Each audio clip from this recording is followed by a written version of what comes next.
నమస్తే, welcome to our channel. ప్రస్తుతం మనతో పాటు ఉన్నారు ప్రముఖ homeopathy physician doctor Chetan Raj గారు. డాక్టర్ గారితో మాట్లాడి ఒబేసిటీ గురించి పూర్తి వివరాలు తెలుసుకుందాం. నమస్తే సార్.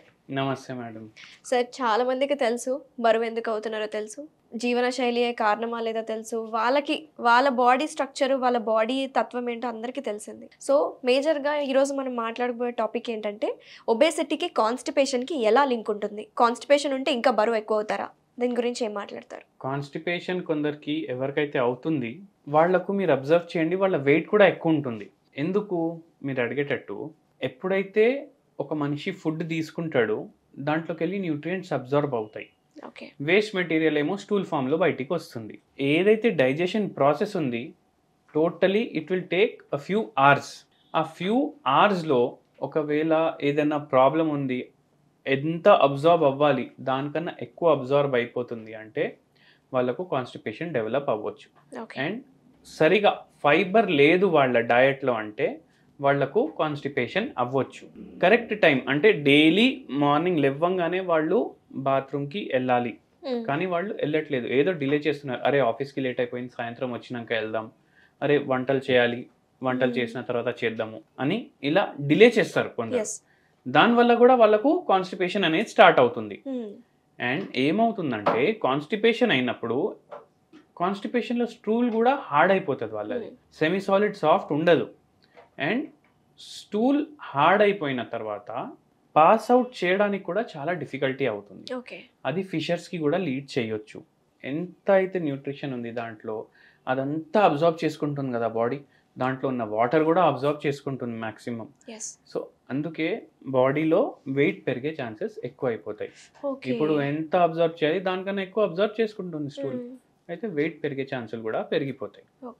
సో ఇదే అన్నమాట ఇంటర్లింక్. అండ్ ఏమైపోయింది, ఇప్పుడు అందరూ ఏమేమి తింటున్నారు, జనరల్లీ బయట తింటున్నారు. బ్రెడ్లు, బర్గర్లు, పిజ్జాలు, ఫ్రెంచ్ ఫ్రైలు, Chinese fast food, noodles, Manchuria, ఇవే ఎక్కువ తింటారు. ఇవన్నిట్లో మైదా పిండి ఉంటుంది. దానివల్ల కూడా డైజెషన్ డిస్టర్బ్ అయిపోతుంది. అండ్ ఎంత న్యూట్రియంట్స్ అయితే పోవాలి దానికన్నా ఎక్కువ పోతున్నాయి బాడీలో. అండ్ అవి అన్నీ అబ్జర్వ్ అవుతాయి. Plus long hours, working hours, sitting hours, లేవడు మంచి చైర్ మీదకి వెళ్ళి ల్యాప్టాప్ ముందు కూర్చుంటే నైట్ వరకు లేవడు. 8 hours షిఫ్ట్ ఉంటే 12 hours కూడా పని చేస్తాడు, ఎందుకంటే టార్గెట్ మీట్ అవ్వాలి. దాంతోపాటు మళ్ళీ స్ట్రెస్, ఇంట్లో ఏదో ప్రాబ్లం నడుస్తూనే ఉంటుంది, పేరెంట్స్ హెల్త్ మంచిగా ఉండదు, ఫ్యామిలీలో ఏమో ప్రాబ్లమ్స్ ఉంటాయి, ఫైనాన్షియల్ ప్రాబ్లమ్స్ ఉంటాయి.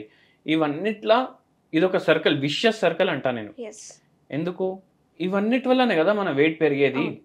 మీరు చూడండి, కాలేజ్లో ఉన్నప్పటి వరకు అందరు సన్నగా ఉంటారు, కాలేజ్ తర్వాతనే వెయిట్ పెరుగుతుంది, కాలేజ్ తర్వాతనే కాన్స్టిపేషన్ వస్తుంది, కాలేజ్ తర్వాతనే పైల్స్ వస్తాయి. కాలేజ్ లైఫ్ వరకు మనం మంచిగా ఉంటాం. స్కూల్ లైఫ్, కాలేజ్ లైఫ్ అందరూ అందుకే అంత గుర్తు చేసుకుంటారు. ఎందుకంటే ఎటువంటి ప్రాబ్లం ఉండదు, ఫైనాన్షియల్ ప్రాబ్లం ఉండదు, ఫ్యామిలీ ప్రాబ్లమ్స్ ఉండవు, జాబ్ ప్రాబ్లమ్స్ ఉండవు, అన్నిటికన్నా ఎక్కువ హెల్త్ ప్రాబ్లమ్స్ ఉండవు. Health is wealth. కానీ ఎప్పుడు వరకు అయితే మన స్టూడెంట్స్ ఉంటాం అప్పటి వరకు మనకు లైఫ్లో కష్టం అనేది ఉండదు. ఎప్పుడైతే ఆ కష్టం స్టార్ట్ అవుతుంది మన బాడీలో కూడా దాని ఎఫెక్ట్స్ కనిపిస్తాయి. స్టూల్ పాస్ చేయడానికి కష్టం, వెయిట్ తగ్గించడానికి కష్టం. సో కష్టాలు వస్తే అన్ని డైరెక్షన్స్లోకి వెళ్ళి వస్తాయి కాబట్టి వెయిట్ అనేది పెరుగుతుంది. ఇంకొకటి సార్, ఇప్పుడు ప్రొలాంగ్ సిట్టింగ్ అనేది కామన్ అయిపోయింది.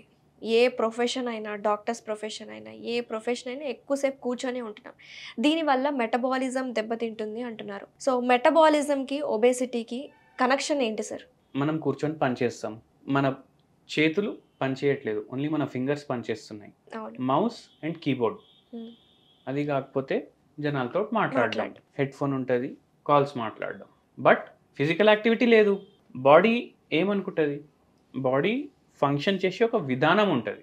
అది ఏమనుకుంటుంది, అరే పనే చేస్తలేడు, ఎనర్జీ ఎందుకు స్పెండ్ చేయాలి, తక్కువ ఎనర్జీ స్పెండ్ అవుతుంది. ఇప్పుడు మనం మాట్లాడడానికి ఎంత ఎనర్జీ స్పెండ్ అవుతుంది, కీబోర్డ్ మీద టైపింగ్ చేయడానికి ఎంత ఎనర్జీ స్పెండ్ అవుతుంది, దానికన్నా చాలా ఎనర్జీ ఎప్పుడు స్పెండ్ అవుతుంది, ఎప్పుడైతే మీరు వాక్ చేస్తారు, ఎప్పుడైతే మీరు రన్ చేస్తారు, ఎప్పుడైతే మీరు ఆడుకుంటారు ఏదైనా గేమ్స్ కానీ, అప్పుడు స్పెండ్ అవుతుంది. కానీ ఇప్పుడు మనం ఆడుకోవాలంటే కూడా క్రికెట్ కూడా జాయ్స్టిక్ మీద ఆడతాం.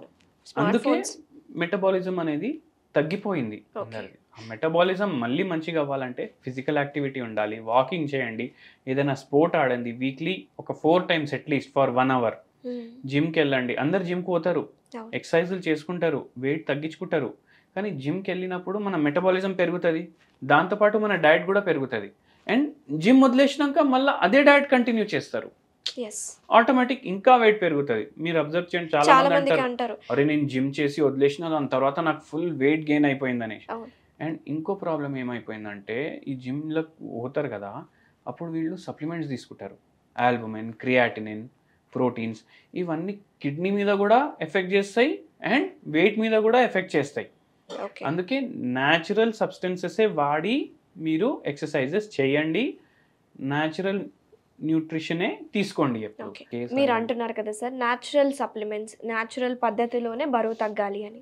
సో న్యాచురల్ ప్రకృతి ద్వారా మనకు అందుబాటులో ఉన్న ఐటమ్స్ తోటి మనం ఏ విధంగా బరువు తగ్గచ్చు అంటారు? ఇప్పుడు మనం జిమ్ కేసు డిస్కస్ చేసినాం కదా, ఒక పేషెంట్ ఉండే, మన పేషెంట్ మన దగ్గర వచ్చే ముందు ఆ పేషెంట్ వెయిట్ ఏమో 109 kgs ఉండే. ఓన్లీ జిమ్కి వెళ్ళడం స్టార్ట్ చేసిండు ఆయన. జిమ్కి వెళ్ళి 12 kgs వెయిట్ లాస్ చేసిండు. దాని తర్వాత బాడీ బిల్డింగ్ చేసుకోవాలి అనేసి ఒక ఆశతోటి ఇంకా రిగ్రెస్గా జిమ్ చేయడం అండ్ సప్లిమెంట్స్ తీసుకోవడం, క్రియాటినిన్, ఆల్బుమిన్, ఈ ప్రోటీన్స్ తీసుకోవడం, ఆర్టిఫిషియల్ అవే జిమ్లలో అమ్ముతారు కదా, అవి తీసుకోవడం స్టార్ట్ చేసిండు. మంచిగా బాడీ బిల్డింగ్ చేసుకున్నాడు. వెయిట్ ఏమో 100 kgs ఉంది, కానీ హైట్ ఏమో 5'8" ఉంది. అయినా వెయిట్ అండ్ హైట్ మ్యాచ్ అవ్వట్లేదు బిఎంఐ ప్రకారం. బట్ ఆయనకి ఏమనిపిస్తుంది, అరే నేను చాలా స్ట్రాంగ్ హెల్దీ అని అనిపిస్తుంది. దాని తర్వాత జిమ్ మానేసింది. జిమ్ మానేసిన తర్వాత, జిమ్ మానేస్తే బాడీ పోతుంది కదా మొత్తం, మళ్ళీ మొత్తం బెల్లీ ఫ్యాట్ వచ్చేసింది, అన్నీ ఇంతకుముందు ఎట్లుండే అట్లా అయిపోయింది. అండ్ కిడ్నీస్ పైన ప్రభావం వేసినాయి, ఏవైతే తీసుకుంటారు కదా ప్రోటీన్స్, అవి ప్రభావం వేసినాయి. దాని తర్వాత మన కాడికి వచ్చిండ్రు. సిరం క్రియాటినిన్ డిస్టర్బ్డ్ ఉండే, వెయిట్ ఏమో ఎక్కువ ఉండే, దాంతోపాటు ప్రీ డయాబెటిక్ స్టేజ్లో ఉండే. ఆ పేషెంట్కి మనం ట్రీట్మెంట్ ఇచ్చినాము, హోమియోపతి ట్రీట్మెంట్. కిడ్నీస్ మళ్ళీ హెల్దీ అయినాయి, ప్రీ డయాబెటిక్ నుంచి నాన్ డయాబెటిక్ వచ్చిండు, వెయిట్ కూడా నార్మల్ అయింది. వెయిట్ ఏమో 70 kgsకి వచ్చేసిండు. 6 months మన ట్రీట్మెంట్ వాడిండ్రు వాళ్ళు. అండ్ దాంతోపాటు నేను ఒకటే చెప్పాను, don't concentrate on body building. ఆయన ప్రొఫెషన్ బాడీ బిల్డింగ్ కాదు, ఫిట్నెస్ కోసం మీరు ఏదన్నా చేయండి, కానీ బాడీ బిల్డింగ్ ఎందుకు? మనం ఏం టోర్నమెంట్లు చేసేది లేదు, మసిల్ బిల్డింగ్ చేసి రెజ్లింగ్ చేసేది లేదు. సో మీ ప్రొఫెషన్ ఏంది? ఆయన ప్రొఫెషన్ ఏమో ఆయన ఒక జర్నలిస్ట్. సో ఆయనకు అవసరమే లేదు అంత బాడీ ఇంత బల్కీ ఉండడం. సో నార్మల్ చేయండి. మీరు చూడండి, మోడల్స్ ఉంటారు, వాళ్ళు లీన్ ఉంటారు, స్లిమ్ ఉంటారు, వాళ్ళ ఫిజిక్ కూడా బాగుంటుంది. సో దాని మీద కాన్సన్ట్రేషన్ పెట్టుకోండి అనేసి మనం ఎక్స్ప్లెయిన్ చేసినాము పేషెంట్కి పూర్తిగా తగ్గింది. ప్లస్ దాంతోపాటు ఒక హోమ్ రెమెడీ కూడా చెప్పాను నేను పేషెంట్కి. నేనేమన్నానంటే డైలీ మార్నింగ్ నిమ్మకాయ రసం, కొంచెం పసుపు అండ్ కొద్దిగా అల్లం, ఈ 3 మిక్స్ చేసి 1 glass of వాటర్లో వేసుకొని ల్యూక్ వామ్ చేసుకొని డైలీ తీసుకోమని చెప్పాను, విత్ హోమియోపతి మెడిసిన్. ఇది కూడా చాలా మంచిగా హెల్ప్ చేసింది ఆ పేషెంట్. ఒకవేళ ఇన్ కేస్ ఇది కూడా ట్రై చేసిన వాళ్ళు, మన వ్యూస్ చూసే వాళ్ళు ట్రై చేస్తూ కూడా తగ్గలేదంటే అప్పుడు ఏం చేయొచ్చు అంటారు? అప్పుడు ఏం చేయొచ్చు అంటే ఇదే మిక్చర్లో వాళ్ళు 5 drops ఒక హోమియోపతి మెడిసిన్ కూడా చెప్తాను, కాల్చికమ్ ఆటమ్నేల్ అనేసి 200 potencyలో ఈ మిక్చర్లో అది కూడా వేసుకొని తీసుకోండి. మీకు కొద్దిగా రిజల్ట్స్ కనిపిస్తాయి, కొద్దిగా లూజ్ చేస్తారు. కానీ చాలా ఎక్కువ వెయిట్ లాస్ నార్మల్ బిఎంఐకి రావాలంటే మీరు నాకు కన్సల్ట్ చేయొచ్చు. న్యూట్రిషన్ కన్సల్టేషన్ కూడా ఇస్తారా సార్ మీరు? న్యూట్రిషనల్ కన్సల్టేషన్స్ కూడా ఇస్తాము అండ్ స్పెషల్ డయట్ కూడా ప్రిపేర్ చేసి ఇస్తాం పేషెంట్ ప్రకారం. And till the patient loses weight he desires, నేను పేషెంట్ తోటి ఉంటాను. Very nice. So thank you so much doctor గారు, చాలా డీటెయిల్గా ఎక్స్ప్లెయిన్ చేశారు. అలాగే మీ దగ్గరకు వచ్చే కేసెస్ ఎలా డీల్ చేస్తున్నారు, హోమియోపతిలో ఎలాంటి ట్రీట్మెంట్స్ ఉన్నాయని చాలా డీటెయిల్గా చెప్పినారు. థ్యాంక్ యూ సో మచ్ అండి.